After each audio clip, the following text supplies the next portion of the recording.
말씀은 누가복음 7장 18절에서 23절까지 말씀 보겠습니다. 한 절씩 교독합니다. 요한의 제자들이 이 모든 일을 그에게 알리니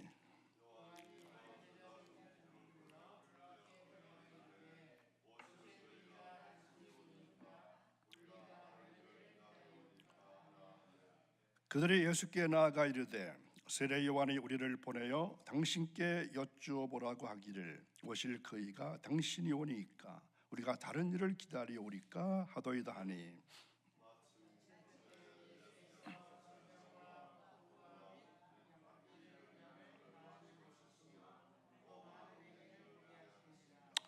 예수께서 대답하여 이르시되 너희가 가서 보고 들은 것을 요한에게 알리되 맹인이 보며 못 걷는 사람이 걸으며 나병 환자가 깨끗함을 받으며 귀먹은 사람이 들으며 죽은 자가 살아나며 가난한 자에게 복음이 전파된다 하라. 누구든지 나로 말미암아 실족하지 아니하는 자는 복이 있도다 하시니라. 아멘. 오늘도 변함없이 새벽을 깨우고 주님 거룩한 눈에 올라오신 여러분들을 하나님께서 기억해 주셨으면 좋겠습니다. 또한 여러분의 가정과 자녀 손들이 복받게 되기를 간절히 바랍니다. 그리고 또 하나 여러분의 생업, 일터, 직장이 복되기를 바랍니다. 오늘 주제는 세례 요한의 질문입니다. 사람마다 차이는 있겠지만 사람은 기본적으로 의심을 하고 산다 해도 과언이 아닙니다. 특히 새로운 것이나 아니면 자신이 아는 것과 다른 것이 있으면 의심하게 됩니다. 의심이라는 것이 사람이 가지는 일반적인 생각이라면 이것을 어떻게 해결하느냐 하는 것이 중요한 문제가 됩니다. 특히 우리가 인생에서 만나는 여러 가지 상황들은 우리를 의심하게 만듭니다. 뿐만 아니라 우리로 하여금 하나님의 신실함까지도 때로는 의심하게 만듭니다. 뿐만 아니라 세상 사람들은 그 나름의 논리와 증거를 가지고 하나님의 존재에 대해서 계속해서 의문을 제기합니다. 예를 들면 이런 것이 있습니다.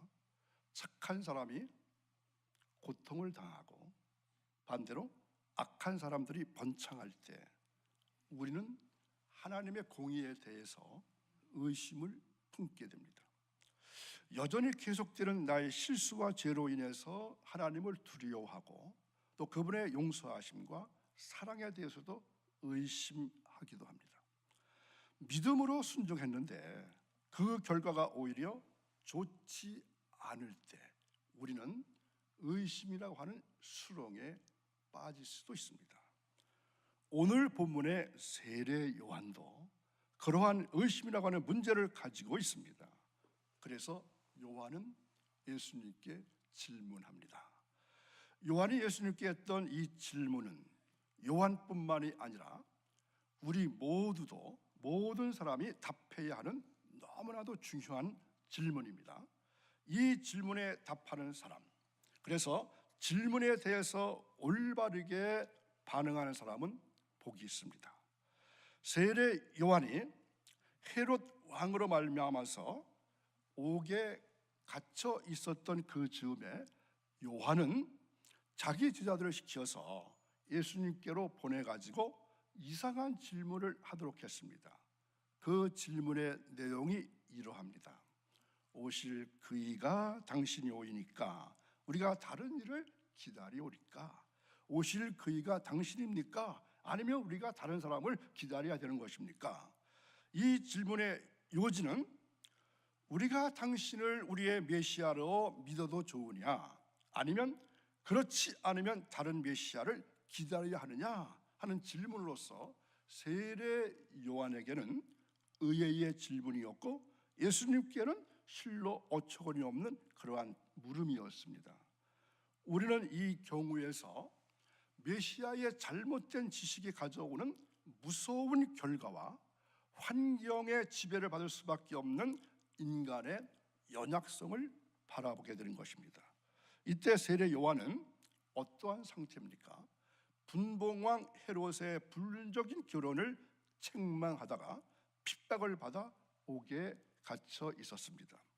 그리고 예수님은 가버나움을 본거지로 삼고 갈릴리 지역 일대를 순회하면서 부지런히 말씀을 가르치시고 병자들을 치유하고 계셨던 그때입니다. 이때가 AD 28년경입니다. 이 AD라고 하는 말은 라틴어 아노 도미니 이런 말의 약자죠. 예수 그리스도가 태어난 후 또는 기원 후, 오늘날 영어권에서 기원력을 표시하는데 이 쓰이는 낱말이죠. AD 28년, AD 2019년 그런 식이죠. BC는 아시는 대로 Before Christ의 약자죠. 예수님 오시기 전, 기원 전을 표시할 때 쓰이는 낱말입니다. 그러니까 세례 요한이 이러한 질문을 한 때가 예수님께 돌아가시기 전 몇 년쯤의 얘기입니까? 5년 전쯤의 얘기입니다. 사실 세례 요한은 예수님께서 처음 자신에게 나올 때나 아니면 세례를 받으실 때에 성령의 감동으로서 그분이 바로 자신이 증거하던 앞으로 오실 메시아이신 것을 확신했습니다. 때문에 세례 요한은 군중들은 물론 자기의 제자들마저도 자기를 떠나서 예수님께로 갈 때에 어떻게 말했죠? 그는 흥하여 하겠고 나는 쇠하여 하리라, 이렇게 말하면서 오히려 기뻐했던 요한이었습니다. 그럼에도 불구하고 세례 요한은 예수님의 메시아 사역과 역할에 대해서 미처 깨닫지 못한 점들이 있었습니다. 즉 세례 요한은 불법을 꾸짖고 정의를 부르짖다가 감옥에 투옥되었을 때 이제는 메시아이신 예수님께서 전면에 나서 가지고 불의의 세력을 쳐 부수고 뒤엎어버리고 공의의 나라를 세우실 것이다, 이렇게 잘못 믿고 있었습니다. 그 심판주로서의 활발한 메시아 사역을 기대했던 것이죠. 하지만 그러한 기대와는 전혀 다르게 예수님의 사역은 너무나 조용했습니다. 평온했습니다. 비천한 갈릴리 동네에서 그저 일반 서민 대중들과 어울릴 뿐이었습니다. 이러한 예수님의 사역을 전해들은 옥중의 세례 요한은 바로 일말의 의심이 생겼던 것입니다. 과연 예수님이 구약에서 예언된 오실 그일까? 아니면 예수님도 자신처럼 요한처럼 오실 그이의 선구자로서 아직도 오실 그이를 더 기다려야만 하는가? 이렇게 자기 자신이 이제 의심이 생기기 시작했습니다. 이러한 세례 요한은 옥중에서 자신의 제자들을 보내어서 이 문제를 직접 예수님께 물어보고 싶었습니다. 오늘 우리들은 바로 이 세례 요한의 질문에 대한 예수님의 답변과 그리고 증언을 통해서 참으로 오실 그이는 예수 그리스도이심을 깨닫게 되시기를 바랍니다. 자, 사람이라고 하는 것은 어떤 어려운 처지에 놓여 있게 되면 이런저런 시험에 들기 마련입니다. 요한이 이러한 의심을 품게 된 것은 자신의 불행한 처지에 실망했기 때문에 의심이 생긴 것입니다. 그는 헤롯 왕의 폐륜적인 사생활을 책망하는 것이 동기가 되어서 옥에 갇히게 되었습니다. 헤롯 왕은 자신의 이복 동생인 빌립의 아내 헤로디아를 사랑해서 자기 아내로 삼았죠. 이 일에 대해서 바로 세례 요한이 왕을 책망했는데 왕의 기분을 상하게 했고 그리고 옥에 갇히게 되었습니다. 세례 요한은 이러한 과정에서 많은 어려움을 겪게 되었고 예수님이 과연 이스라엘의 메시아라면 자신을 구원해 줄 것이다, 이러한 생각을 갖게 된 것입니다. 그러나 그의 기대는 기대일 뿐 오래 기다려도 소망이 실현되지 않자 예수가 과연 메시아인가, 여기에 대해서 그의 확신이 흔들리게 된 것입니다. 요한은 자기의 사명과 자기의 최종적인 운명에 대해서 잘못 이해하고 잘못 알고 있었던 것입니다. 요한의 사명은 분명 이사야가 예언해주고 선지자였으며 메시아의 증거자였습니다. 요한은 하나님으로부터 맡겨주신 사명을 잘 이루었습니다. 그는 예수님께 세례를 베풀 때 성령이 비둘기같이 내려와서 그의 위에 머무르는 것을 분명히 보았고 그가 이스라엘의 메시아인 줄을 분명히 알았습니다. 그래서 그는 예수님께 대해서 어떻게 평했습니까?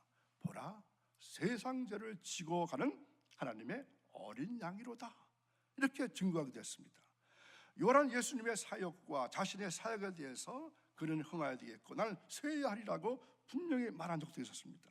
그러나 요한은 자기의 사명을 마치고 하나님께 가장 영광스러운 모습으로 가야 할 처지에 있었지만 이에 대해서 그는 잘 몰랐고 옥에 갇혀있는 일에 대해서 괴롭고 비통하게만 생각했던 것입니다.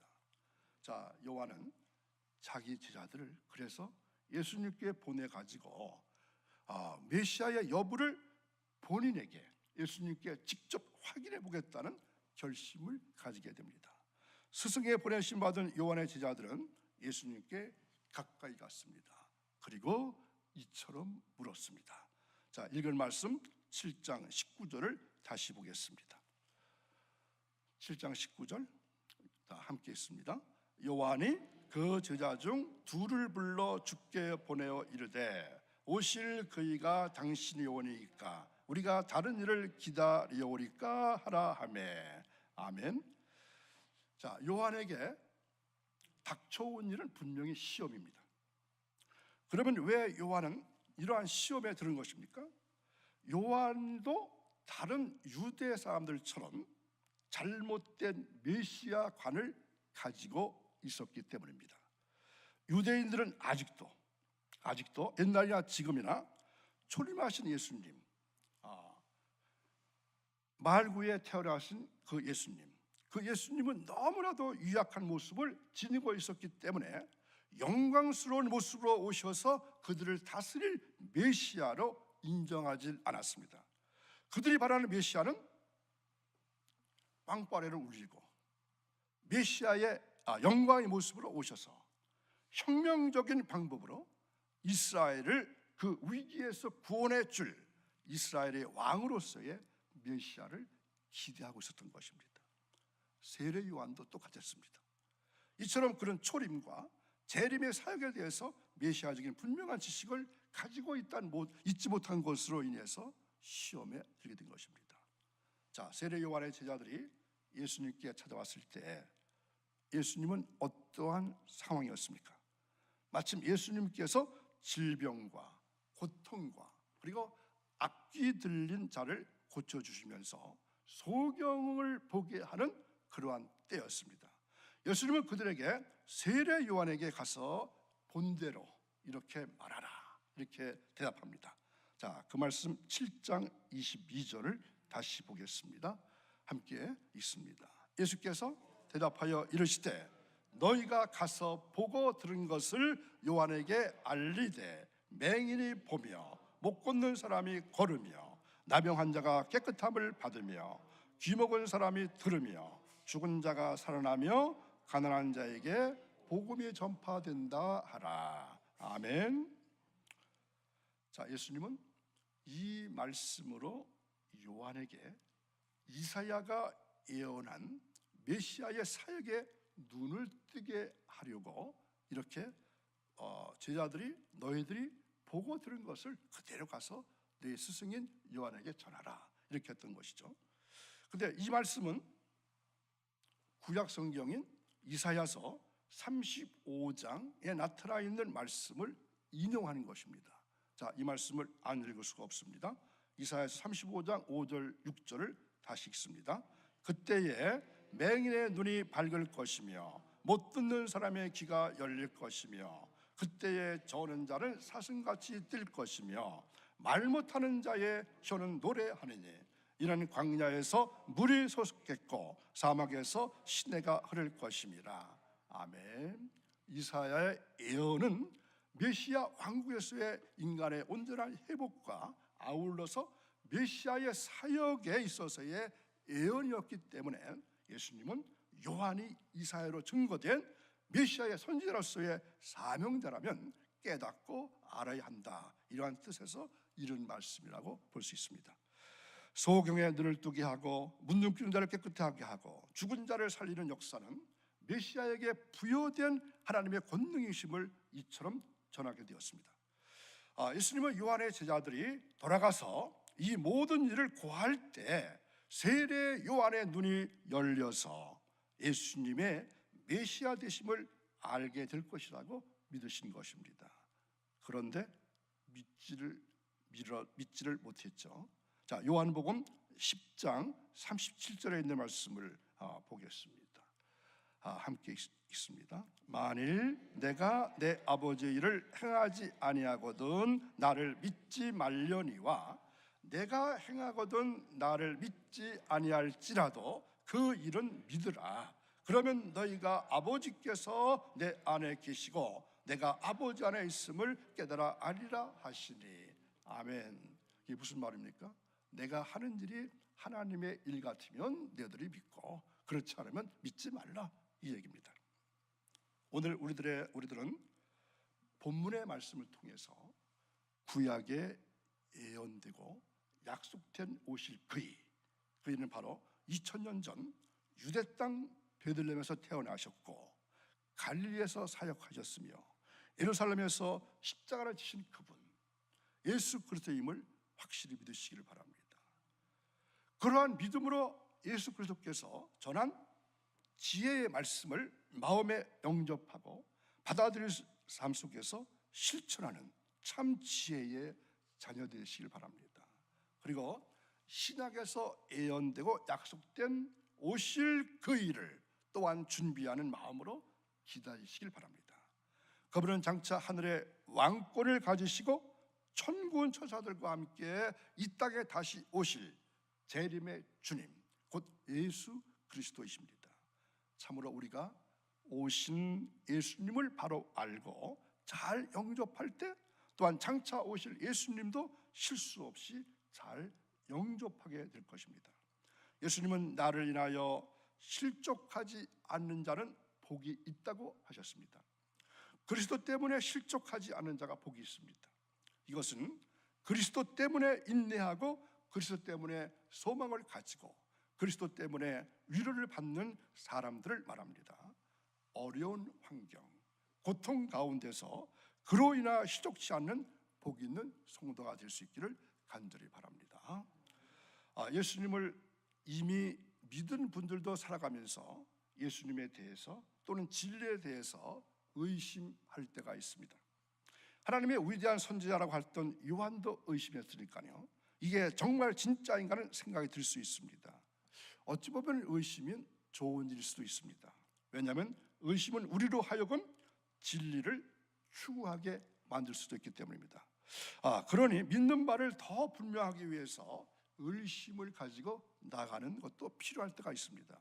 진리에 대해서 더 분명히 알고 그 진리 위에 굳건히 서기 위해서 애쓰고 끊임없이 수고하시기 바랍니다.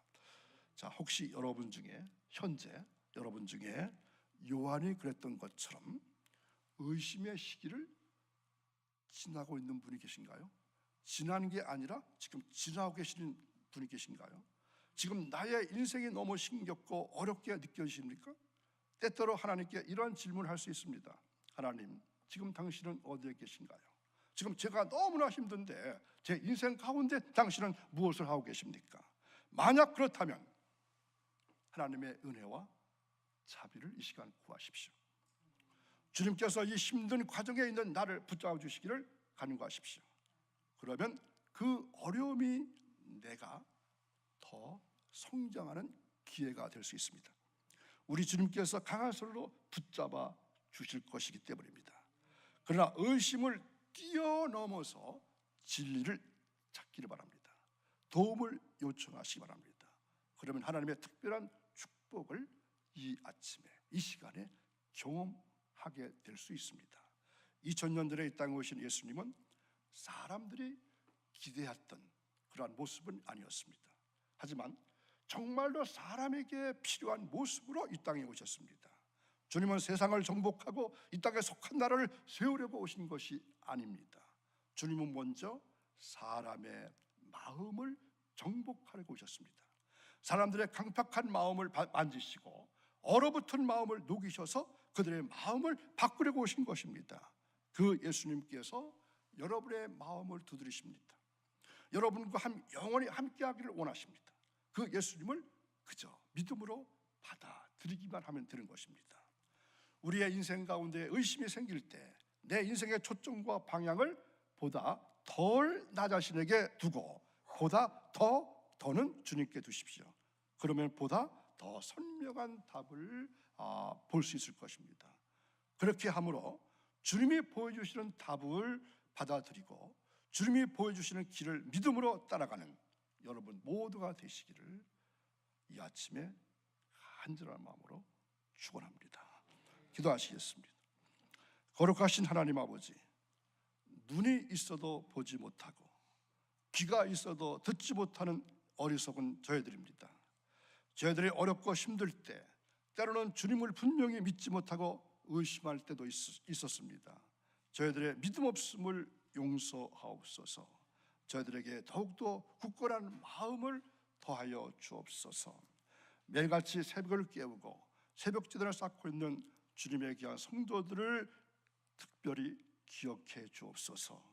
특별히 간구하는 것은 저들의 기도와 간구와 도고와 중보기도를 들으시고 응답해 주옵소서.